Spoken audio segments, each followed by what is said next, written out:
მართლა ძალიან მოხარული ვარ, რომ ამ თემაზე ვსაუბრობთ დღეს, იმიტომ რომ ჩემი აზრით საქართველოში საჯარო დისკურსში ძალიან ბევრი თემა განიხილება, ბევრი არის აქტუალური, თუმცა ყველაზე მნიშვნელოვანი რაც ეხება შრომას და დასაქმებას მით უმეტეს სამწუხაროდ დღემდე რჩება საჯარო დისკურსის მიღმა. ანუ ძალიან მცირე რაღაც ძროებით შენიშნება აკადემიაში, თუმცა იმის მიღმა ნაკლებად არის განხილული. როდესაც ციფრულ ეკონომიკაზე ვსაუბრობთ, შეიძლება ერთი შეხედვით ძალიან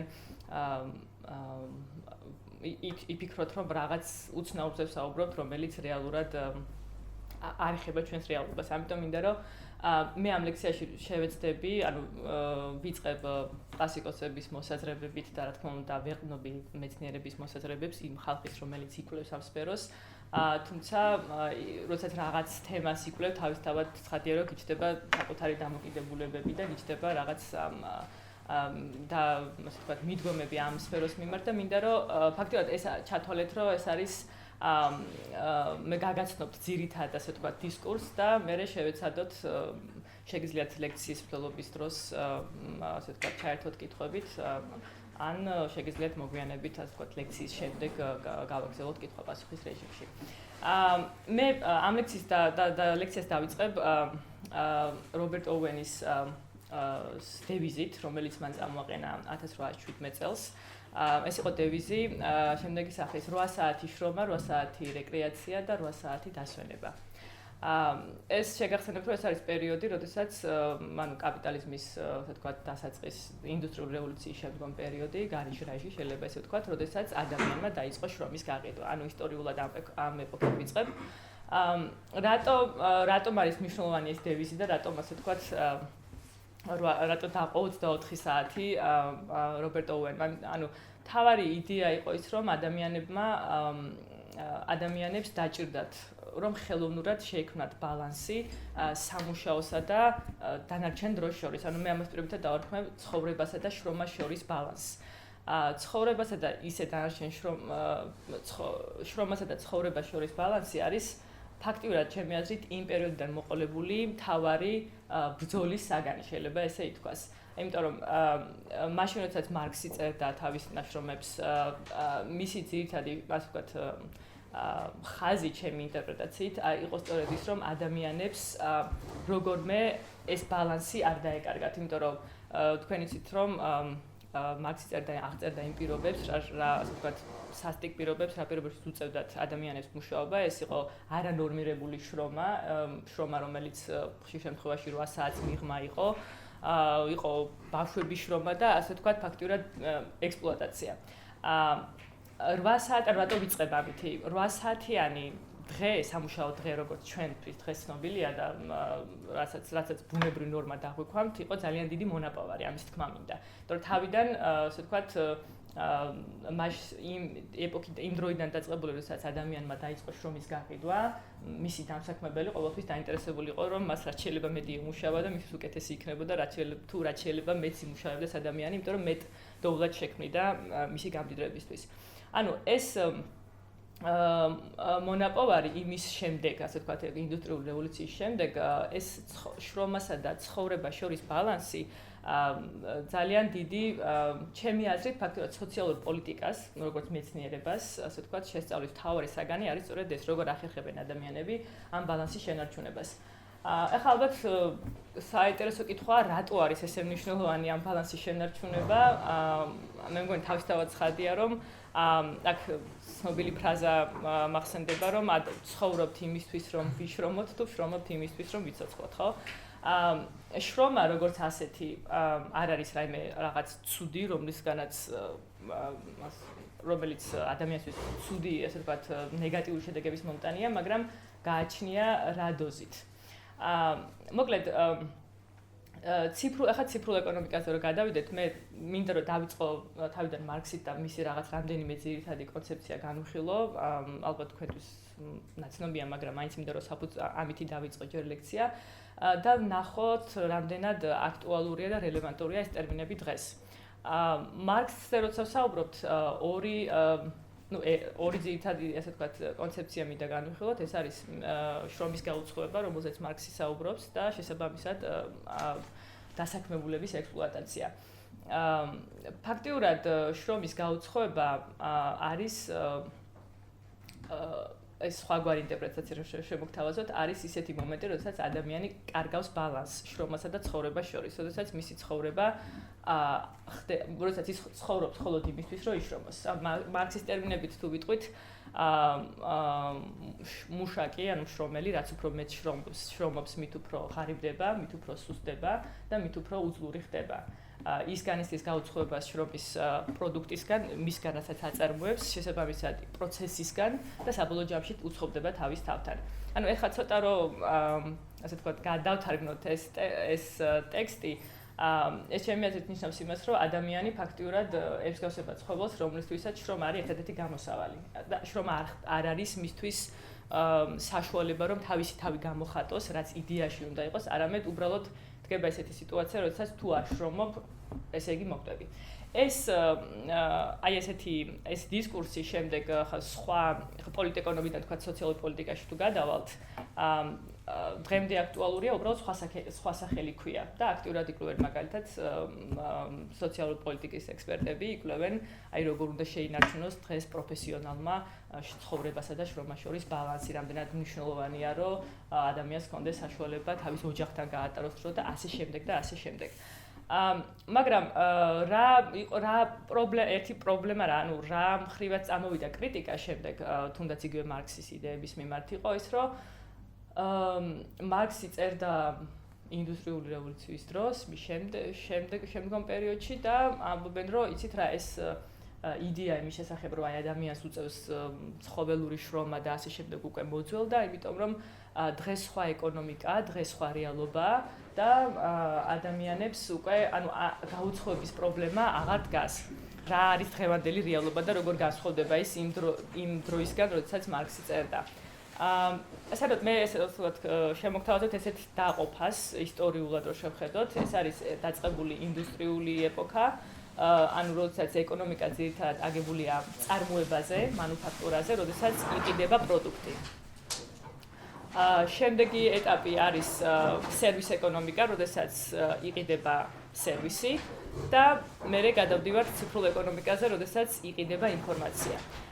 ოღონდ ეს ისე არ ჩათვალოთ, რომ ეხლა დღესაც რა თქმა უნდა წარმოებაც არსებობს და სერვის სექტორიც არსებობს, მაგრამ აქცენტების მიხედვით რა, ასე ვთქვათ, თლიაში და პროდუქტში, რამა თუ იმ ქვეყანაში, რას შეაქვს ძირითადი წვლილი, ანუ ეკონომიკის რომელი სექტორი ქმნის ძირითადად დოვლათს. მოკლედ თუ ადრე ასე ვთქვათ, ეკონომიკა იყო ძირითადად მანუფაქტურაზე, წარმოებაზე, ანუ მაგათ აწარმოებდნენ რაღაც კონკრეტულ ნივთებს, პროდუქციას. შემდეგ ნელ-ნელა ასე ვთქვათ, გაძლიერდა სერვის სექტორი და დღეს უკვე ჩვენ ვსაუბრობთ, დღეს უკვე მეცნიერები ასე ვთქვათ და ჩვენი რეალობა არის, რომ ვსაუბრობთ ციფრულ ეკონომიკაზე.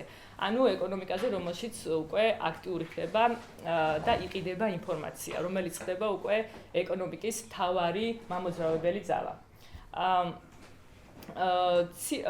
ახლა ცოტა უფრო ზუსტად რო ვთქვა, ციფრულ დღევანდელ რეალობაში ეკონომიკას რაი როგორ ეკონომიკაში ვცხოვრობთ, რო ვიკითხოთ, ძალიან ბევრი ზედსართავი სახელი შეიძლება მოუძებნოთ. მაგალითად, ზოგი საუბრობს ციფრულ ეკონომიკას, ზოგი საუბრობს ცოდნაზე დამყარებულ ეკონომიკაზე, ცოდნაზე დაფუძნებული ეკონომიკა. ანუ რას ნიშნავს ეს მარტივად რო ვთქვათ და თუ ვთქვათ მარქსის ტერმინებს მოვიშველიებთ, ესეთი რამე არის, რომ წარმოების თუ ვთქვათ ინდუსტრიულ ეპოქაში წარმოების ძირითადი ფაქტორი იყო ერთი მხრივ კაპიტალი და მეორე მხრივ ფიზიკური შრომა, დღეს წარმოების მთავარი ინსტრუმენტი არის ცოდნა, ანუ ადამიანის ტვინები, ის და ამასთან დაკავშირებული ინფორმაცია, რომელსაც ისინი ფლობენ. ეს არის ძალიან მარტივად რო ვთქვათ, ის რასაც ვეძახით ციფრულ ეკონომიკას და ახლა ვცდილობ ასე ვთქვათ დავაკავშირო, რამდენად აქტუალური შეიძლება იყოს ის, რასაც მარქსი ამბობდა გაუცხოებაზე და ექსპლუატაციაზე, აი ამ ეპოქაში, როდესაც ადამიანებისთვის მთავარი, ასე ვთქვათ, წარმოების ფაქტორი ხდება მათი ცოდნა და მათი ტვინები. ამ სიტყვის გამოყენება მიყვარს, იმიტომ რომ ასე ვთქვათ, აშკარა არის სხვაობა, რომ თუ ერთ დროს აქტუალური იყო ფიზიკური შრომა, დღეს განსაკუთრებით უფრო მეტი აქცენტი კეთდება გონებრივ და ინტელექტუალურ შრომაზე. და კიდე ერთი რამე, როდესაც ციფრულ ეკონომიკაზე ვსაუბრობთ, მთავარი, ასე ვთქვათ, ცენტრალური ადგილი უჭირავს ინტერნეტს და ტექნოლოგიას. ინტერნეტის და ტექნოლოგიის განვითარებამ გახადა შესაძლებელი ის, რომ ჩვენ გვაქვს დღეს ციფრული ეკონომიკა და შეგვიძლია ინფორმაციის გაყიდვა. ანუ ძალიან პრაქტიკული რამე რო თქვა, მაგალითად ყველას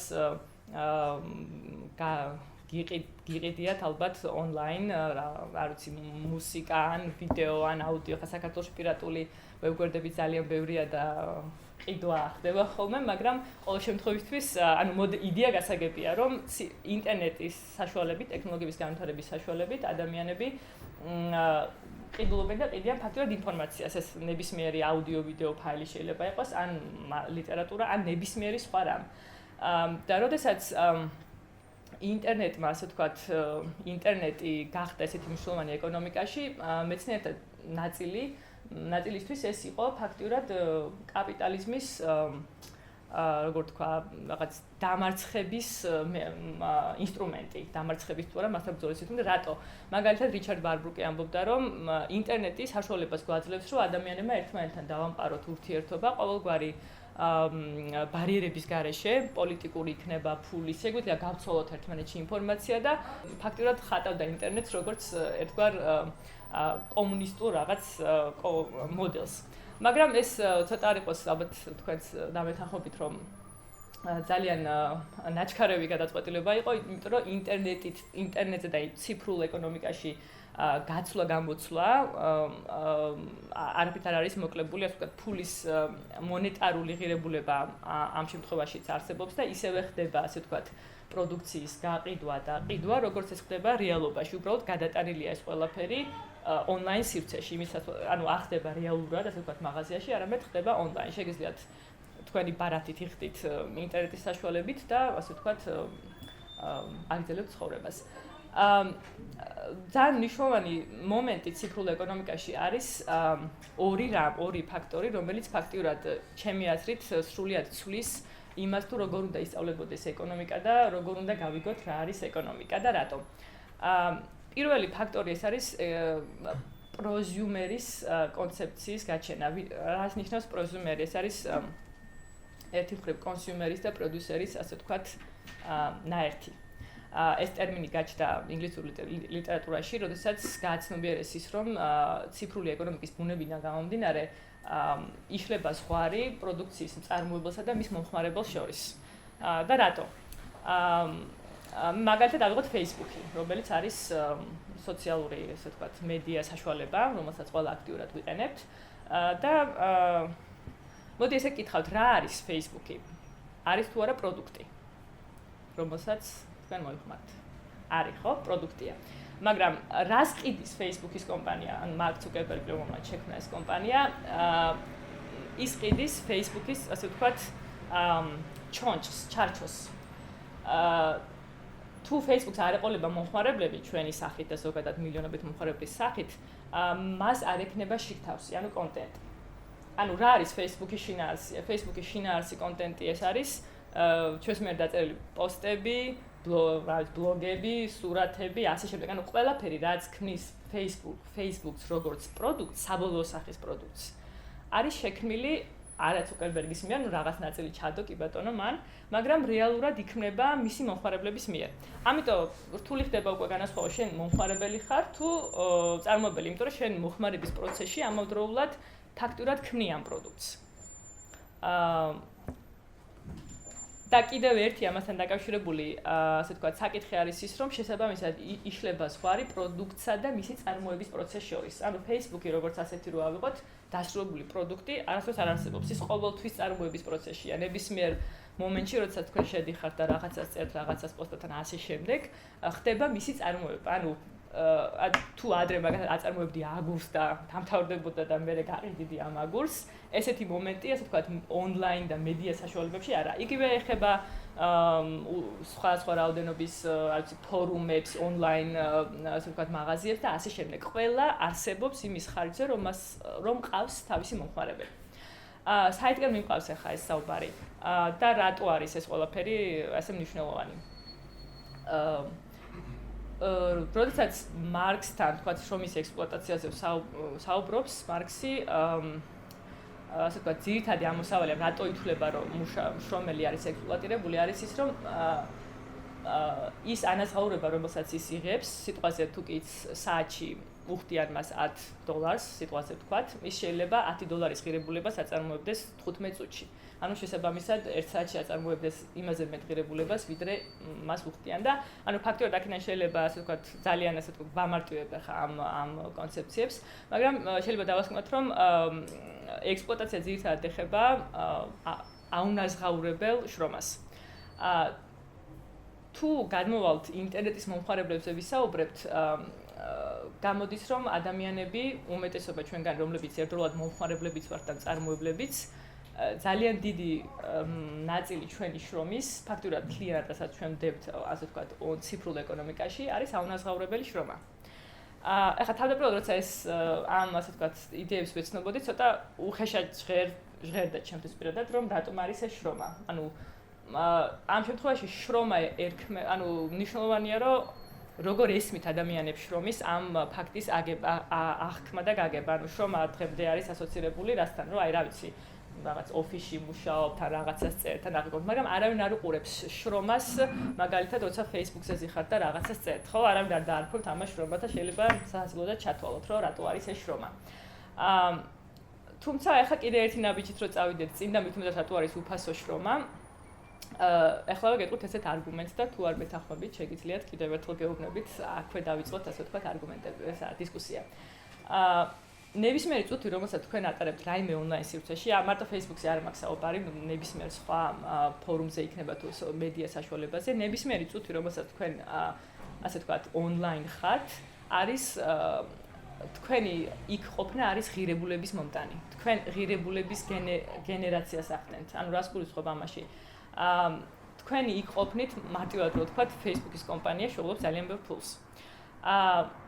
რას ემყარება ეს, რომ ან ზოგადად რითი იღებენ ეს კომპანიები, ესე ვთქვათ, შემოსავალს, ეს მედია საშუალებები არის უფასო, ყველამ ვიცით და ერთი შეხედვით, ხო, თქვენთვის ძალიან ჩვენთვის როგორც მომხმარებლებისთვის ძალიან კარგია უფასო საშუალებაა, მაგრამ თუ სხვა კუთხით შევხედავთ, ჩვენი იქ ყოფნა და იქ რაღაც საქმიანობა, ამას დაარქმევთ შრომას თუ არ დაარქმევთ, არის ამ კომპანიის მოგების ერთადერთი შემოსავლის ერთადერთი საშუალება. ამდენად გამოდის, რომ ფაქტურად კაცობრიობა და სოფლიოს მასშტაბით ადამიანები, რასაც მუშაობენ, ძალიან დიდი ნაწილი არის აუნაზღაურებელი უფასო და ამავდროულად ნებაყოფლობითი.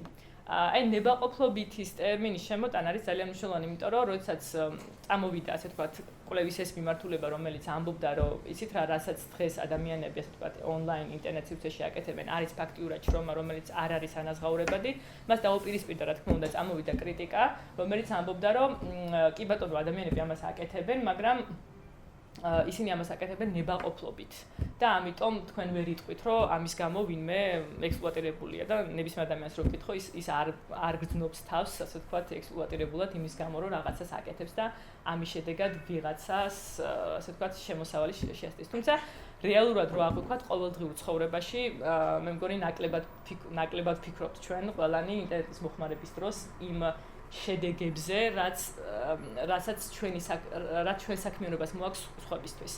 მაგრამ ცოტა უფრო ჩაუღმავდეთ, ანუ იმ ნაწილს როგორ ხდება შემოსავლის გენერირება. აქ ჩემი აზრით ძაღლის თავი უფრო აქ არის დამარხული. როგორ ხდება შემოსავლის გენერირება? ანუ როგორ იღებს Facebook-ი ფულს იმის გამო, რომ ჩვენ ვართ ონლაინ? თუ არის ეს ნათელი. ძალიან მარტივად იმის გამო, რომ ეს კომპანიები მუშაობენ რეკლამაზე. ანუ ეს კომპანიები, Facebook-ი იქნება Одноклассники თუ რაც არსებობს, მოკლედ სხვადასხვა, ასე ვთქვათ, მედიუმი, ონლაინ საშუალება. ერთადერთი, ასე ვთქვათ, გზა არის ის, რომ ის ყიდის ინფორმაციას, რომელსაც იღებს თავისი მომხმარებლებისგან. აი ამ საკითხით თუ შევხედავთ, ასე ვთქვათ, ამ სიტუაციას უკვე ცოტა სხვაგვარი, ასე ვთქვათ, ჩემი აზრით უფრო დამაჯერებელი ხდება ეს არგუმენტი და რატო? თქვენ ძალიან ბევრი ინფორმაციას აწვდით თქვენ შესახებ, ისევ და ისევ ნებაყოფლობით, კი ბატონო, მაგრამ აწვდით ინფორმაციას ონლაინ საშუალებებს.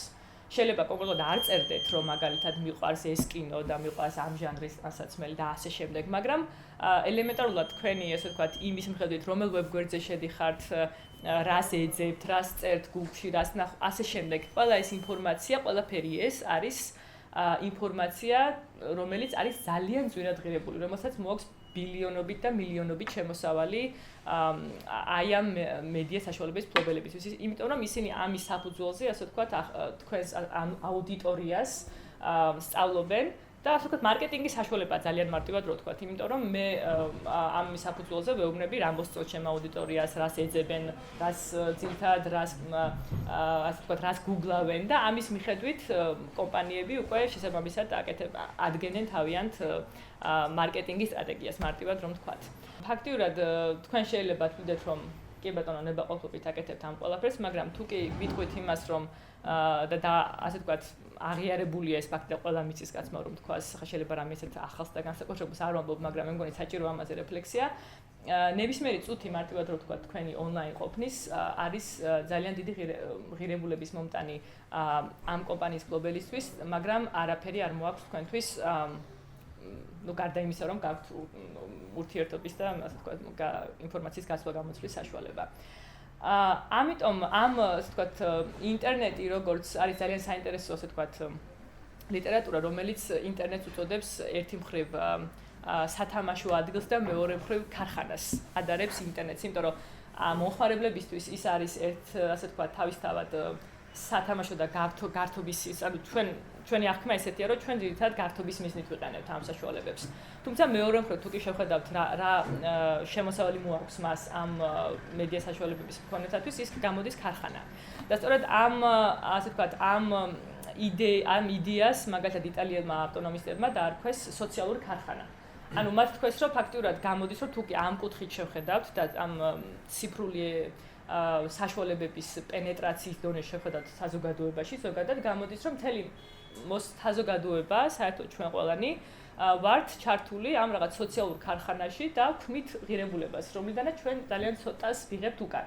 და მე ასე ვთქვათ, როცა ამისი კონტრარგუმენტი წამოვიდა, ასე ვთქვათ, იყო ესეთი არგუმენტები, რომ მაშინ რა უნდა გავაკეთოთ, ახლა ყველას ინდივიდუალურად ხო არ გადადიხდით ხელფასი იმის გამო, რომ Facebook-ზე რაღაცას პოსტავთ, მაგრამ არა, ანუ ეს ასე ვთქვათ, კვლევის ეს სფერო არ მიდის და იმ დასკვნამდე არ მიდის, რომ ახლა ჩვენ ყველას ხელფასი უნდა დავუნიშნოთ იმის გამო, რომ ონლაინ ვატარებთ დროს. არა, აქ საუბარია იმაზე, რომ თუ კი ეს დოვლათი და ღირებულება, რასაც ჩვენ ყველანი ერთად ვქმნით, არის ჩვენი სოციალური კოლექტიური, ასე ვთქვათ, ძალისხმევის შედეგი, მაშინ ის ასევე უნდა დაუბრუნდეს ასე ვთქვათ, კოლექტიურად საზოგადოებას და მაგალითად შეიძლება მოხმარდეს განათლებას, ჯანდაცვას, ასე შემდეგ.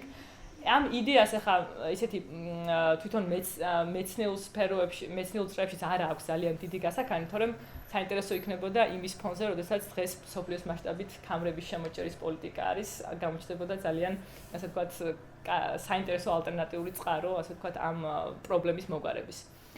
თუმცა ჩემი აზრით ამ საკითხებზე დაფიქრება ნამდვილად ღირს. ერთი რაც ამ ყველაფერს ამ ასე ვთქვათ როცა ციფრულ შრომაზე ვსაუბრობ, ერთი მხრივ მინდა პირველი ნაწილი ვისაუბრო ადამიანებზე, მწარმოებლებზე, როგორც მომხმარებლებზე და მე ცოტა ხანში კიდე გადავალ ერთ განსაკუთრებულ ჯგუფზე, რომელიც ამ ეკონომიკაში იქმნება, ესენი არიან ეგრეთ წოდებული ფრილანსერები, მაგრამ მანამდე ასე ვთქვათ, ეს საკითხი რო ამოვწუროთ, ну, ამოვწურვა დიდი სიტყვა, მაგრამ კიდევ ერთი მნიშვნელოვანი რამ რო ვახსენო, არის ის მეთოდოლოგია, რომლის საშუალებითაც ფაქტიურად ბიზნესი ან კაპიტალი აკეთებს და ზრდის თავის შემოსავალს. საერთოდ აქსიომაა და ყველამ ვიცით, რომ ბიზნესი ყოველთვის დაინტერესებულია იმით, რომ რაც შეიძლება გაზარდოს თავისი მოგება. და შესაბამისად ყველა ზომას მიმართავს, ანუ ძალიან რაც კი გამოადგება ამისთვის, ყველა ზომას მიმართავს და მენეჯმენტი როგორც ასე ვთქვათ, ამ ბიზნესის მიერ შექმნილი მეცნიერება შეიძლება ესე ითქვას, კვაზი მეცნიერება ცდილობს, რომ მენეჯმენტის მეთოდები, მენეჯმენტის სწავლება სხვა არაფერი არაა, თუ არა იმის სწავლება, როგორ შეიძლება გაზარდოს კომპანიამ მოგება და თავისი შემოსავალი. ერთ-ერთი, ასე ვთქვათ, რაც ციფრულ ეკონომიკას უკავშირდება და მეთოდი არის crowdsourcing-ი. უკაცრავად ამ ასე ვთქვათ, ტერმინებისთვის, მაგრამ ჩემი აზრით ჯობია ინგლისურად ვთქვათ, ვიდრე უცნაური ქართული სახელები მოვიფიქროთ. რომელიც მოდის outsourcing-იდან. Outsourcing-ი არის ძალიან ცნობილი სტრატეგია ზოგადად მენეჯმენტში, როდესაც მაგალითად კომპანია ამბობს, რომ აი რაღაცას აკეთებს, ხო, რაღაც საქმიანობას, მაგრამ ჭირდება მომსახურება მაგალითად ჟურნალისტის ან რაღაც სხვა ისეთი სფეროში, რომლის ექსპერტი თვითონ არ აყავს. და ის აუთსორსინგზე გააქვს მოკეთ ეს საქმიანობა, ვიღაცას ავალებს, კონტრაქტს უკეთებს და ის ასე ვთქვათ, ამ სამუშაოს უსრულებს მას. ეს ჩვეულებრივი ასე ვთქვათ მოდელია, ამაში არაფერი განსაკუთრებული არ არის, ეს შრომა ჩვეულებრივ ანაზღაურებადია, მაგრამ საინტერესო ხდება როგორ გადადის აუთსორსინგი ონლაინ საშუალებებში. ონლაინ საშუალებებში ფაქტიურად შრომის გატანა ხდება არა რომელიმე ერთ ადამიანზე ან კომპანიაზე, არამედ ხდება ასე ვთქვათ შრომის დელეგირება კლიენტად საზოგადოებაზე. და რას გულისხმობ ამაში? მაგალითად, ამის კარგი მაგალითი არის ონლაინ ტესტირების, აი მაგალითად კომპანია რაღაც შექმნა რაღაც ახალი პროდუქტი და ონლაინ დადო, Amazon-ი ძალიან ბევრი კომპანია აკეთებს ამას და ასე ვთქვათ ადამიანებს თავაზობს, რომ აი დატესტეთ, ანუ ასე ვთქვათ ეს თქვენთვის უფასოა, შეგიძლიათ ასე ვთქვათ გაერთოთ, ნახოთ რა არის ახალი პროდუქტი. მაგრამ ეს ისევ და ისევ თუ შევხედავთ, არის რაღაც კონკრეტული სამუშაოს კომპანიის გარეთ გატანა. ოღონდ აუთსორსინგის ნაცვლად არის crowdsourcing-ი, იმიტომ რომ ბრბოს, მოსახლეობაზე და მასაზე გადის. ანუ ფაქტობრივად ეს შრომა ეს რაღაც საქმე რაც არის გასაკეთებელი, კომპანიას გააქვს, ასე ვთქვათ, გადააქვს ონლაინ სივრცეში და თავაზობს მომხმარებლებს, რომ იცით რა, ნახეთ როგორია. ანუ ეს სხვა შემთხვევაში რო გაეკეთებინა და ვინმე დაექირავებინა ხალხი, ანუ რასაც აქამდე აკეთებდა კომპანიები, მანამ სანამ ინტერნეტ და ონლაინ საშუალებები იქნებოდა, ამას კომპანია აკეთებდა იმ საშუალებით, რომ მაგალითად ფოკუს ჯგუფებს მოიწვევდა, რაღაც ახალს რაღაცას გაასინჯებდა ამ პროდუქტს და ამ ყველაფრის შედეგად, ასე ვთქვათ, ტესტავდა თავის ახალ პროდუქტს. ოღონდ ეს ყველაფერი იყო ფასიანი, იმიტომ რომ ფოკუს ჯგუფების მონაწილეებს ფული უნდა გადაუხადოთ, მაგრამ ონლაინ ინტერნეტმა მათ უკვე საშუალება მისცა, რომ ეგრეთ წოდებული crowdsourcing-ი გააკეთონ და ხალხზე, მათ მომხმარებლებზე გადაიტანონ ეს მეთოდი, თან ძალიან კარგი საშუალება, იმიტომ რომ ამაში ფულის გადახდა კომპანიას არ უწევს. იგივე ეხება მაგალითად აი WikiHow, Wiki ფორუმები, WikiLeaks-ი და მთელი ეს ასე ვთქვათ ინდუსტრია, რომელიც რაზე არის აგებული. ფაქტიურად ის აკეთებს ერთადერთი იმას, რომ გაძლევთ თქვენ საშუალებას რაღაც იკითხოთ და მერე ასე ვთქვათ მთელი ის ბრბო ონლაინ ბრბო თუდის სიტყვა, მაგრამ მომხმარებლები რომლებიც ეგ არიან, გაძლევენ პასუხს. ანუ მთელი ეს ასე ვთქვათ შრომის პროცესი გატანილია, ისევ და ისევ ვურდები სოციალური ქარხნის იდეას, რომ გატანილია კომპანიის გარეთ და გადატანილია ყველა ჩვენზე, როგორც მომხმარებლებზე. ეს არის ერთი ასე ვთქვათ ერთი ნაწილი იმ სპეციფიურობისა, რაც ახასიათებს შრომას ციფრულ ეკონომიკაში და არის კიდევ მეორე საინტერესო საკითხი, რომელიც უკავშირდება უშუალოდ აი ტექნოლოგიების როლს, როგორ ცვლის ის ადამიანების შრომით ურთიერთობებს, ასე ვთქვათ. მე ლექცია დავიწყე იმაზე საუბრით, რომ რამდენად დიდი მონაპოვარი იყო ადამიანებისთვის 8 საათიანი სამუშაო დღე. თუმცა ზოგისთვის შეიძლება ზოგი მეცნიერი დღემდე თვლის, რომ ესეც არ არის, ანუ რა არის ბუნებრივად მისაღები და ასე ვთქვათ, შრომასა და ცხოვრებას შორის ბალანსი, ეს კიდევ სადაო საკითხია, შეიძლება ვთქვათ, რომ შეიძლება ეს 8 საათი არ არის ის იდეალური, ასე ვთქვათ, ბალანსის მომცველი, მაგრამ როგორც კიდევ ერთხელ ვთქვი, ბიზნესი ყოველთვის დაინტერესებულია იმით, რომ რაც შეიძლება გაზარდოს, ასე ვთქვათ, სამუშაო საათები. ხაზი მინდა გავუსვა ტექნოლოგიების როლს ზოგადად და არა მარტო ინტერნეტის. ტექნოლოგიამ ფაქტიურად საშუალება მისცა ადამიანებს, რომ შრომის პროცესი გავიდეს კონკრეტული სივრცის და კონკრეტული დროითი ჩარჩოების მიღმა. ანუ მაგალითად, თუ კი აქამდე სამუშაო იყო ასოცირებული რაღაც კონკრეტულ შენობასთან, ოფისთან, მაგალითად, აი ბანკში მუშაობს ადამიანი და ის მუშაობს მხოლოდ იმაში, როდესაც ის არის ბანკის ამ რაღაც ფიზიკურ შენობაში. ან რასთან არის ეს დაკავშირებული, რომ შენი შრომის პროცესი თუ კი რაღაც კონკრეტულ რაღაც დანადგარს და მექანიზმს ეფუძნება, რომელიც დგას კონკრეტულ ქარხანაში, შენ შრომობ მხოლოდ იქ და როდესაც იქიდან გამოდიხარ, უკვე ეს იმ ქარხნის გარეთ მოკლედ შრომის პროცესი აღარ გრძელდება.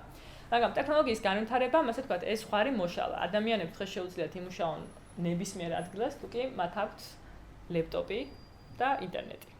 ანუ ამ შემთხვევაში კიდე მინდა დავკვირდით, რომ საუბრობთ კონკრეტულ სეგმენტზე, დავაკონკრეტებთ, საუბრობთ მაღალკვალიფიციურ და მაღალ ინტელექტუალურ შრომაზე, ხო? ანუ ისევ და ისევ რა თქმა უნდა, ქარხნები დღესაც არსებობენ და ფიზიკური შრომა დღესაც არსებობს, მაგრამ მე მინდა გადმოვიდე და ვისაუბრო ეგრეთ წოდებულ ინტელექტუალურ შრომაზე, იმიტომ რომ როდესაც ინტელექტუალური შრომა, ასე ვთქვათ, გახდა წამყვანი ძალა ეკონომიკის, ძალიან ბევრმა, ასე ვთქვათ, კრიტიკოსმა თქვა, რომ აი ეს ინტელექტუალური შრომა თავისთავად უგულებელყოფს და ასე ვთქვათ, წყვეტს გაუცხოების პრობლემას. იმ გაუცხოებას, რომელზეც მარქსი საუბრობდა და რატო? ისინი ამბობდნენ, რომ მარქსი როდესაც ამბობს გაუცხოებას, გულისხმობს იმას, რომ ადამიანს მუშას არ აქვს, ის არ ფლობს წარმოების საშუალებას, არც კაპიტალს და არც იმ მანქანადანადგარებს, რითიც ხდება პროდუქციის წარმოება. და მე ისინი ამბობენ, რომ აი დღეს მაგალითად ცოდნაზე დაფუძნებულ ეკონომიკაში, როდესაც ადამიანები, ასე ვთქვათ, თავარი წარმოების ფაქტორი არის ადამიანების ცოდნა და ის ტვინი, ასე ვთქვათ, რაც ადამიანს აქვს, ამას თვითონ ადამიანები ჩვენ ვფლობთ. ანუ ჩვენ გვაქვს კონტროლი წარმოების საშუალებებზე. ამდენად გამოდის, რომ გაუცხოების პრობლემა აღარ არის რელევანტური. მოკლედ ესეთი იყო არგუმენტი და ამ ასე ვთქვათ კრიტიკა, რომელსაც ხა შევეცდები, რომ ასე ვთქვათ არ ვეთანხმები და შევეცდები გითხრათ რატო. მართალი არის, რომ კი ბატონო, ცოდნაზე დაფუძნებული ეკონომიკაში მთავარი არის ინფორმაცია და ცოდნა და ადამიანები ჩვენ თითოეულ ასე ვთქვათ ინდივიდები, როდესაც მაგალითად რაიმე კონტრაქტი გვაქვს, ანუ საუბარი მაქვს კიდევ ერთხელ ხას უსვამ ინტელექტუალურ შრომაზე და ვთქვათ გავალებენ რაიმე ანგარიშის დაწერას, წიგნის დაწერას თუ ასე შემდეგ. რა თქმა უნდა, წარმოების საშუალება ამ შემთხვევაში არის თქვენი ცოდნა და კი ბატონო, თქვენ ფლობთ თქვენ ამ ინფორმაციას, მაგრამ აქ ძალიან რთული ხდება, მოკლედ ძალიან იხლართება სიტუაცია, ისევ და ისევ ვუბრუნდები ტექნოლოგიების როლს. ანუ ისე არ მინდა ჩავთვალოთ, რომ ტექნოლოგიების განვითარება, ტექნიკის განვითარება ზოგადად ძალიან დიდი მიღწევა არის. ერთი მხრივ თუ შევხედავთ კაცობრიობის, იმიტომ რომ ძალიან აადვილებს შრომას და ასე შემდეგ, მაგრამ ასე ვთქვათ, სოციოლოგიის დანიშნულება სწორედ ის არის, რომ ნახოს რა სოციალური შედეგი მოყვება ამ ტექნიკის განვითარებას. და ამას მოყვება ძალიან საინტერესო შედეგები, ჩემი აზრით. პირველი დავიწყებ იმით, რომ ტექნოლოგიის განვითარებამ, ესეც ცნობილი ფაქტია, მე მგონი ახალს არაფერს გეტყვით, ნელ-ნელა აქრობს სამუშაოების შუარგოლს, ანუ თუ ზოგადად სამსახურებს ზოგადად დავყოფთ სამ ჯგუფად, მაგალითად დაბალი საშუალო და მაღალ კვალიფიციური და მაღალანაზღაურებადი შრომა, ანუ დაბალში გულისხმობ სერვის სექტორი, მომსახურება, შუარგოლი არის მაგალითად ბუღალტრები, კლერკები და ასე შემდეგ და უკვე მაღალი რგოლი არის მაღალანაზღაურებადი, თქვათ მენეჯერები და ინტელექტუალური შრომით დაკავებული ადამიანები. აი თუ ესე დავალაგებთ კვალიფიკაციებს და სამსახურებს, ზოგადად რო ვთქვათ, ტექნოლოგია ნელ-ნელა აქრობს აი ამ შუარგოლს და რატო? იმიტომ რომ პირველი რასაც ასე ვთქვათ ემუქრება შეიძლება დავარქვათ არის მაგალითად აი კარგი მაგალითი რო გითხრათ მაღაზიებში მის გამყიდველი თუ კონსულტანტის პოზიცია. მაგალითად ლონდონის ძალიან თითქმის ყველა მაღაზიაში რო შეხვიდეთ, ვერ ნახავთ, კი არიან ადამიანები, რომლებიც ასე ვთქვათ, რომთანაც მიხვალთ და შეგიძლიათ პროდუქტი იყიდოთ. მაგრამ ყველგან ჩდება დანადგარები, სადაც თქვენ თვითონ შეგიძლიათ ასე ვთქვათ ეს პროდუქტი, რასაც იყიდით, როგორც ქვია, დაასკანეროთ თუ რაც არის და გადაიხადოთ ფული ბარათი, ანუ ადამიანთან შეხება ფაქტიურად საჭირო აღარ ხდება. არის მანქანა, რომელთანაც ამ ყველაფერს თქვენ ასე ვთქვათ აკეთებთ. ეს არის ერთგვარი ტენდენცია და ტრენდი თითქმის ეკონომიკის ყველა დარგში. არა მარტო მაღაზიების ერთი მაგალითი მოვიყვანე, მაგალითად ავიახაზები. ძალიან ბევრი ავიაკომპანია გვთავაზობს self check-in ქვია, ანუ გვთავაზობთ რომ თქვენ თავს თქვენ მოემსახუროთ და მაგალითად როდესაც მიხვალთ აეროპორტში რეგისტრაცია გაიაროთ არა ადამიანთან რომელიც ის დახთან, არამედ არის დანადგარი რომელიც ამ ყველა სადაც თქვენი შეგიძლიათ ეს ყველაფერი გააკეთოთ. რაც ისევ და ისევ ერთი მხრივ არ არის ისეთი ცუდი მოვლენა, რატომაც არა, ძალიან ბევრი ადამიანს ეს ყველაფერი მოსწონს, ბევრს არ მოსწონს, ვისაც თქვა ტექნიკასთან ურთიერთობა უჭირს, მაგრამ აქ ისევ და ისევ ჩდება ძალიან მარტივად რო ვთქვათ, ეს არის ისევ და ისევ უფასო შრომა. ანუ ამ ტექნიკის განვითარებამ ადამიანებს გარკვეულ ნაწილს მოკლედ წაართვა სამუშაო ადგილი, იმიტომ რომ მათი ასე ვთქვათ შრომა აღარ არის საჭირო, იმიტომ რომ მანქანა ასრულებს იგივე ფუნქციას. მაგრამ რეალობაში რა გამოდის, რომ ის შრომა, რომელსაც ის გასწევდა და მას ადრე ამაში ფულს უხდიდნენ, ეხლა ჩვენ ყველანი როგორც მომხმარებლები ვწევთ ამ შრომას. ანუ ჩვენ ყველანი ნაწილობრივ ვართ ბუღალტრები, ნაწილობრივ ვართ მაღაზიის კონსულტანტები, როდესაც ამ აპარატებს და ამ დანადგარებს ვიყენებთ. და ეს ყველაფერი თქო და არ არის ანაზღაურებადი. არის ძალიან ბევრი მაგალითად როდესაც აი ამ მანქანა დანადგარებზე ძალიან დიდი დისკუსია იყო ატეხილი იმაში ლონდონში, სადაც ეს პირველად შემოიტანეს, თუ არ ვცდები, და ძალიან ბევრი მომხმარებელი წერდა ესეთ კომენტარები იყო ესეთი, რომ მხოლოდ ის შემთხვევაში გამოვიყენება ამ დანადგარს, რომ ჩემი პროდუქცია გავატარო და ფული გადავიხადო, თუ კი ამის გამო გამიკეთეთ ფასტეკლებას, იმიტომ რომ თქვენ ამით ანუ მე ამით ვშრომობ, თქვენ ამით ზოგავთ იმ თანხას, რომელსაც ადრე ვიღაცას უხდიდით, რომელიც შეიძლება სამსახურიდან გავუშვით. ამიტომ მხოლოდ ის შემთხვევაში გამოვიყენება ამ აპარატს, თუ კი ასე ვთქვათ, ფასტეკლებას გამიკეთებთ მე, იმიტომ რომ ამით თქვენ როგორც მაღაზიას, თქვენ გაქვთ ფასტეკლება. ეს არის ერთი ნაწილი, ანუ ეს ყველაფერი კიდევ ერთხელ ასე ვთქვათ, რომ დავაკავშირო და ერთიანი ხაზი გავავლო, არის ისევ და ისევ მენეჯმენტის პოზიციიდან ძალიან კარგი მიღწევა, იმიტომ რომ ის ამცირებს წარმოების ხარჯებს და უფრო მეტი მოგება მოაქვს კომპანიისთვის. თუმცა მეორე მხრივ ჩვენი როგორც მომხმარებლების გადასახედიდან თუ შევხედავთ ამ სიტუაციას, შეიძლება ასე ვთქვათ ანუ ცალსახად დადებითია თუ უარყოფითი ეს მოვლენა, ცოტა უფრო ჩემი აზრით საკამათო ხდება. და ბოლოს როგორც თქვი, მინდა რომ განსაკუთრებული ნაწილი, ასე ვთქვათ, ბოლო ნაწილი ლექციის დაუთმო ეგრეთ წოდებულ ფრილანსერებს, ანუ ეს არის ხალხი, რომელიც არ არის მიბმული რაიმე კონკრეტულ ადგილს, შენობას მუშაობისთვის, ისინი არიან, ანუ სიტყვიდან გამომდინარე, თავისუფლად დასაქმებული ადამიანები. და ფრილანსერობის, ასე ვთქვათ, ბუმი დიდი ხანია უკვე მსოფლიოში არსებობს. ფრილანსერობა შესაძლებელი გახადა ისევ და ისევ ტექნოლოგიის განვითარება. მაგალითად, ისეთი ონლაინ სივრცეები, როგორიც არის, არ ვიცი, ცნობ თუ არა, ელანსი, ოდესკი, შეგიძლიათ ნახოთ შემდეგ ინტერნეტში, გაძლევთ საშუალებას, რომ ონლაინ დარეგისტრირდეთ, შექმნათ თქვენი პროფილი და იმუშაოთ ფაქტურად მსოფლიოს მასშტაბით ნებისმიერ კომპანიაზე, რომელსაც თქვენი სერვისები ჭირდება. ანუ ეს ჩვეულებრივ ანაზღაურებადი შრომაა, მაგრამ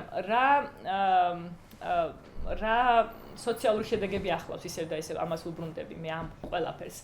ანუ მენეჯმენტის მხრივ თუ შევხედავთ, ასე ვთქვათ, ეს ბუმი ფრილანსერობის არის მიმართული იმისკენ და ასე ვთქვათ, ბიზნესი და ზოგადად ხდება იმის პოპულარიზაცია, იმიტომ რომ აი რა კარგია ფრილანსერობა, იმიტომ რომ აღარ ახარ დამოკიდებული რაღაც ოფისში არ ხარ 9-დან 5-მდე, ეს დროითი ჩარჩოები ირღვევა, სავალდებულო არ არის რომ ყოველთვის იყო სადღაც კონკრეტულ შენობაში და მუშაობ და შეგიძლია იმუშაო სადაც გინდა, როცა გინდა და ხარ უფრო თავისუფალი.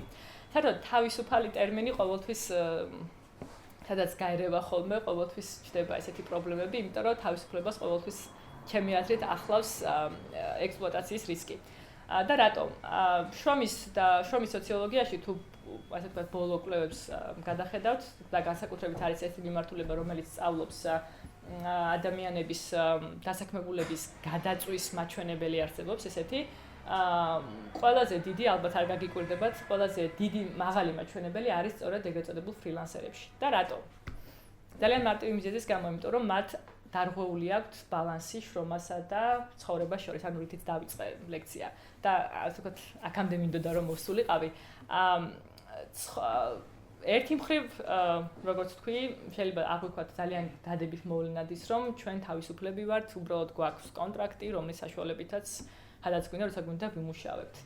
მაგრამ მეორე მხრივ, ამ ყველაფერს ადამიანები მიყავს იქამდე, რომ ფაქტურად ისინი 24 საათი მუშაობენ.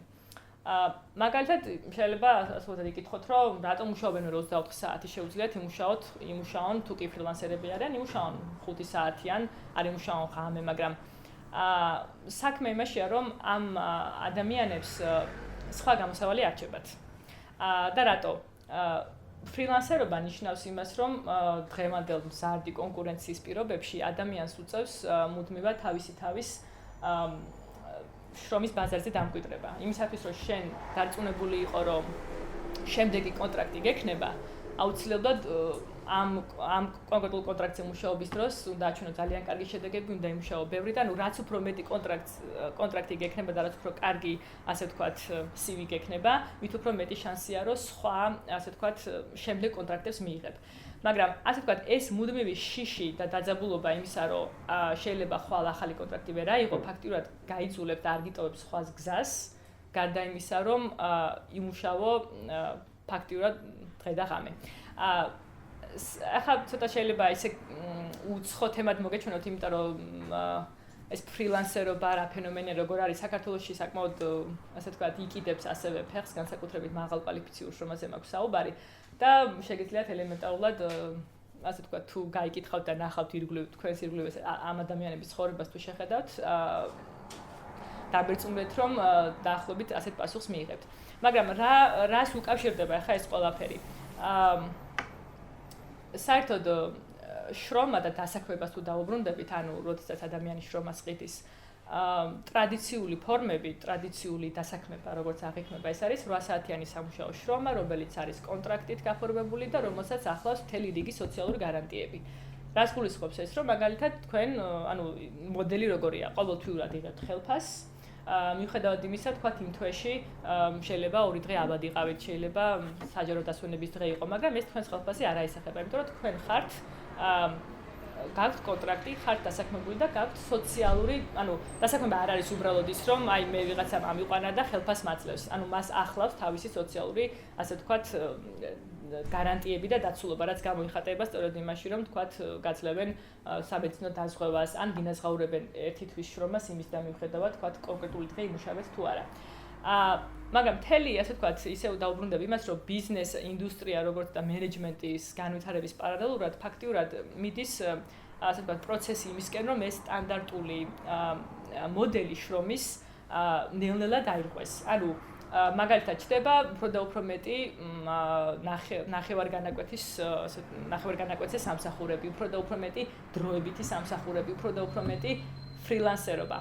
და რას უკავშირდება? ანუ ეს ყველაფერი ფაქტიურად უკავშირდება იმას, რომ სოციალური დაცვის და ეს გარანტიის ნაწილი ამ სამსახურებს აკლიათ. ანუ როდესაც თქვენ ხართ ფრილანსერი, თქვენ მუშაობთ დღეს, გეძლევა ანაზღაურება. თუ არ მუშაობ, არაფერი არ გეძლევა. ანუ რას უკავშირებ ამ ყველაფერს, რომ ფაქტიურად იმითი, რომ ეს მოქნილი შრომის პირობები ვრცელდება და უფრო მეტად იზრდება, არის, როგორ ვთქვა, კეთილდღეობის სახელმწიფოს, ასე ვთქვათ, მარცხი, ძალიან დიდი მარცხი, იმიტომ რომ ის, რასაც აი ოუენის დროიდან დაწყებული, რასაც მიაღწია სიტყვაზე, მიაღწია ზოგადად სოფლიოს მოსახლეობამ იმითი, რომ დაადგინა 8 საათიანი სამუშაო დრო, დაადგინა რომ კონტრაქტები უნდა იყოს, დაადგინა როგორი უნდა იყოს მოდელი ანაზღაურების და დაზღვევის და სოციალური დაცულობის, ეს ყველაფერი ფაქტიურად, ასე ვთქვათ, წაგებული ბრძოლაა, იმიტომ რომ დღეს, როცა ასე ვთქვათ, ამ სტანდარტული შრომის დასაქმების მოდელების დარღვევა მიდის, ფაქტიურად ადამიანი ისევ და ისევ რჩება, აი ისევ და ისევ ხდება მისი კომოდიფიკაციის დონე ისევ და ისევ ძალიან მაღალია.